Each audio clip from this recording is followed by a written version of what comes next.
terlihat ada seorang guru dari Seoul. Ia dipindah tugaskan untuk mengajar ke sebuah desa. Namun anehnya ia merasa bahwa warga di sana kurang bersahabat. Belum lagi ia mendapat kabar bahwa muridnya menghilang secara misterius. Bahkan polisi setempat pun terlihat gak mempedulikan kasus ini. Itulah cerita pendek dari film yang berjudul Ordinary People. Tanpa basa-basi, inilah cerita lengkap dari alur filmnya. Berawal dari sebuah jembatan, terlihat seorang perempuan yang bernama Soyun. Ia sedang berjalan dengan raut wajah depresi. Namun tiba-tiba muncul sebuah mobil yang menghadang dirinya. Di sisi lain ada seorang yang bernama Yokchol datang ke restoran. Ia memarahi orang-orang di sana lantaran guru yang melatih anaknya adalah seorang penipu. Tak terima disebut sebagai penipu, pertengkaran pun terjadi di sana. Dan lantaran membuat kegaduhan di acara makan malam, Yokchol pun dipecat dari pekerjaannya, yaitu sebagai pelatih tinju. Di keesokan harinya, Yoksu memberitahu Yokchol untuk mengajar di sebuah desa sebagai guru olahraga di sana. Namun di perjalanan, ban mobil Yokchol bocor. Ia pun segera menelpon mobil derek untuk segera ke bengkel. Gak sengaja ia melihat info orang hilang di papan pemberitahuan. Setelah tiba di bengkel, Yokchol pun melihat para siswi yang sedang bertengkar. Yokchol menghampirinya dan membubarkan paksa mereka. Di sini seorang siswi yang bernama Yujin pun memberitahu jika Soyun gak kembali, maka ia akan membunuh mereka. Lalu Yujin pun pulang. Di jalan Yokchol bertemu seorang polisi yang bernama Dongso, yang ternyata murid Yokchol saat masih melatih tinju dengannya. Shin pun berpindah ke Yujin. Yujin pergi ke rumah Soyun. Dan di sini sang nenek pun sangat mengkhawatirkan cucunya, yaitu Soyun. Namun Yujin pun mencoba menenangkan hati si nenek, dan akan segera melaporkan kejadian ini ke polisi. Di malam hari, kita bisa melihat Yokchol sedang berlatih. Namun di sebuah gang ia melihat seorang wanita yang dipaksa masuk ke sebuah mobil. Yokchol pun sangat kebingungan dengan kota ini dengan tingkah aneh warganya di sini. Saat tengah malam pulang ke rumah, ada seorang pria misterius yang mengikuti dirinya di belakang. Untungnya Yujin segera bergegas untuk masuk ke dalam bus dan pria itu pun tak berhasil mengejarnya. Esok harinya di hari pertamanya bekerja sebagai guru olahraga, Yokchol memperkenalkan diri kepada para wali murid di sana. Ketika jam istirahat, Yokchol tanpa sengaja bertabrakan dengan seorang siswi hingga ia terjatuh. Di sekolah ia pun bertemu dengan Yujin, seorang siswi yang kemarin ia temui sedang bertengkar di jalan. Di sini Yokchol menanyakan seorang siswi yang bernama Soyun, yang kedapatan bahwa 1 bulan ia tidak masuk sekolah. Namun di sini Yujin pun kesal lantaran pihak sekolah seakan tidak mengetahui apa yang terjadi pada siswinya. Di ruang guru, Yujin pun terlihat sedang dimarahi seorang guru karena kedapatan memasang poster dari Soyun. Dan ketika Yokchol sedang ke toilet, ia melihat seorang guru yang bernama Jisung yang terlihat keluar dari toilet wanita. Di dalam toilet, Yokchol gak sengaja melihat Yujin yang sedang memanjat pagar sekolah untuk keluar. Yokchol langsung bergegas untuk mengikuti jejak siswinya itu. Di jalan ia melihat calon gubernur yang sedang kampanye di sana. Namun ada seorang pria berorasi bahwa semua pejabat di sana adalah pembohong. Tanpa menghiraukan kampanye itu, Yokchol melanjutkan mengikuti jejak siswinya tersebut yang masuk ke dalam klub malam. Ternyata Yujin memaksa masuk ke tempat ini, lantaran ia ingin mencari Soyun di sini. Hampir saja Yujin terpojok di sini. Untung saja Yokchol datang dan membawa siswinya pulang.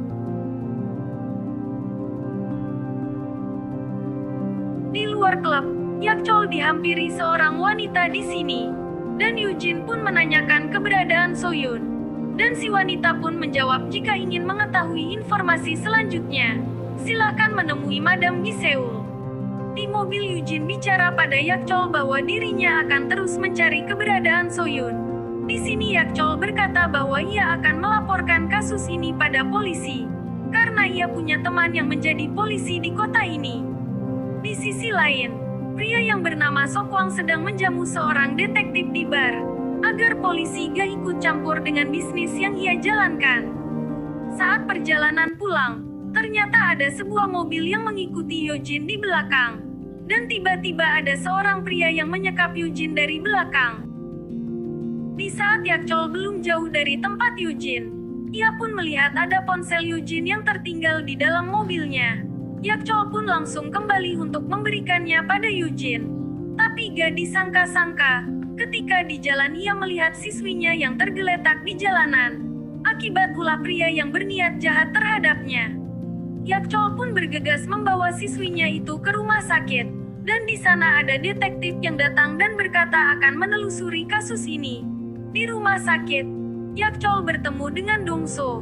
Ia menanyakan orang hilang yang bernama Soyun kepadanya. Namun Dongso pun menjawab untuk membuat surat kasus ini harus ada persetujuan dari seorang wali. Keesokan harinya, Yakchol pergi ke rumah nenek Soyun untuk mendatangani surat orang hilang. Dan surat pun diberikan pada Dongso. Namun akibat ia terlalu lama mengurus surat itu, Yakchol pun sampai terlambat datang untuk bekerja. Dan saat istirahat Yakchol bertanya pada guru lain perihal hilangnya Soyun. Namun guru lain pun seakan gak peduli soal hilangnya Soyun. Kemudian Yakchol pun bertanya pada Eugene. Eugene berkata bahwa dirinya harus bergegas mencari Madam Gi Seul. Di sini Yakchol melarang tindakan Eugene itu, karena itu sangat berbahaya. Berpindah ke Shin Dongso, ia pun ditegur oleh atasan. Dirinya dilarang membuat surat laporan perihal orang hilang tersebut. Di sekolah Yakchol melihat Eugene sedang berjalan berdua bersama guru Jisung. Dan di kamar mandi wanita, Yakchol melihat asap keluar dari jendela. Dan Yakchol pun menyuruh para siswi nakalnya untuk masuk ke kelas.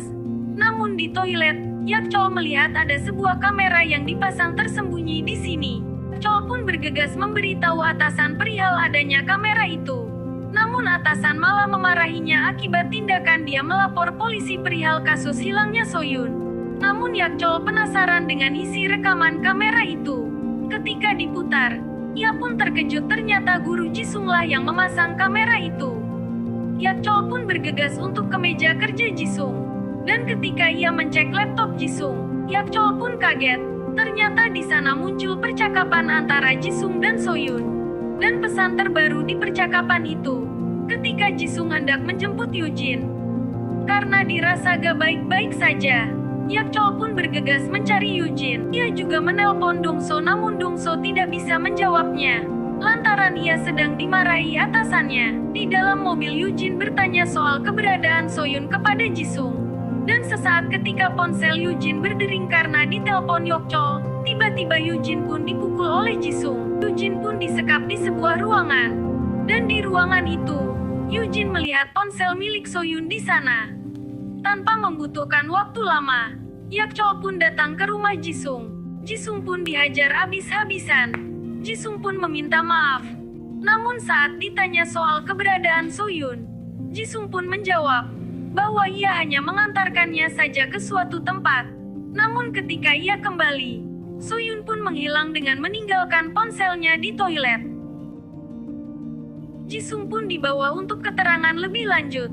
Di sini Yakchol memohon pada polisi agar memecahkan kasus ini, dan ia membawa bukti kamera dan ponsel milik Soyun di sana. Berpindah ke Shin Sokwak, polisi memberitahunya bahwa ada seorang guru olahraga yang bernama Yakchol sangat perlu diwaspadai, karena ia sudah tahu jejak daripada Soyun.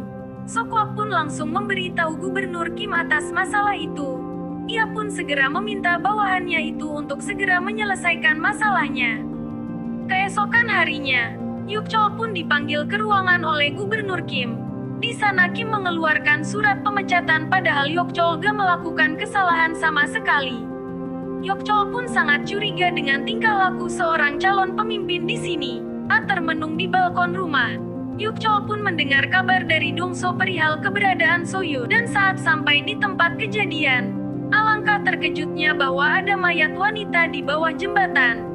Dan Dongso pun berkata, itulah Soyun. Eugene pun datang dengan rasa sedih yang sangat dalam setelah melihat kejadian itu. Di kantor polisi, Dongso pun ingin mencari tahu tentang barang bukti yang diberi oleh Yakchol. Namun Dongso ketahuan oleh polisi yang ternyata korup di sana.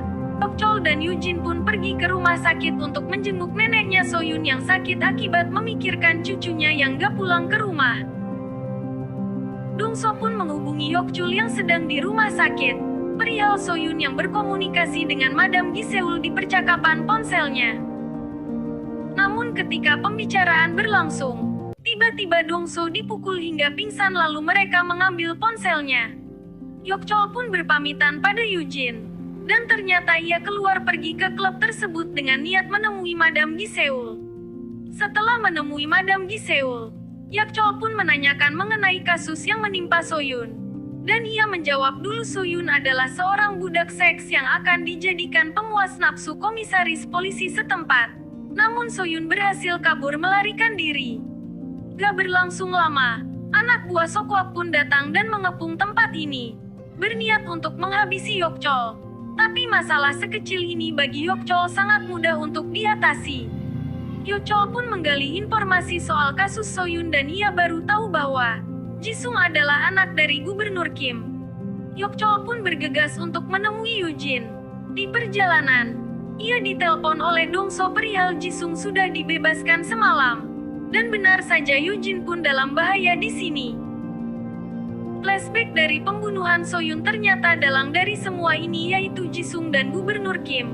Ia memperalat Jisung untuk menculik Soyun sebelumnya. Dan saat keadaan genting, Yeokchol pun datang dan menghajar habis-habisan Jisung.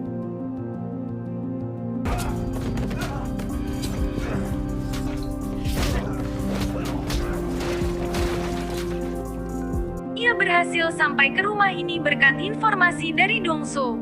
Berpindah scene pada calon Gubernur Kim. Ia berhasil memenangkan pencalonan di sini. Ia pun secara resmi terpilih jadi gubernur di kota ini berkat bantuan polisi korup di kota ini. Yeokchol pun pergi membawa Eugene ke rumah sakit. Dan sesampainya di sana, Yeokchol melihat berita bahwa Kim telah terpilih menjadi gubernur. Dan tanpa pikir panjang, Yeokchol pun pergi untuk mencari Kim. Sesampainya di jalan, ia bertemu Kim yang baru saja dipilih menjadi gubernur. Yeokchol pun menghajar dia habis-habisan. Dan sesaat setelah kejadian itu, polisi pun datang ke tempat tersebut. Keesokan harinya, kejahatan Kim yang telah dilakukannya pun terbongkar. Ia dicopot dari jabatannya dan dimasukkan ke dalam penjara.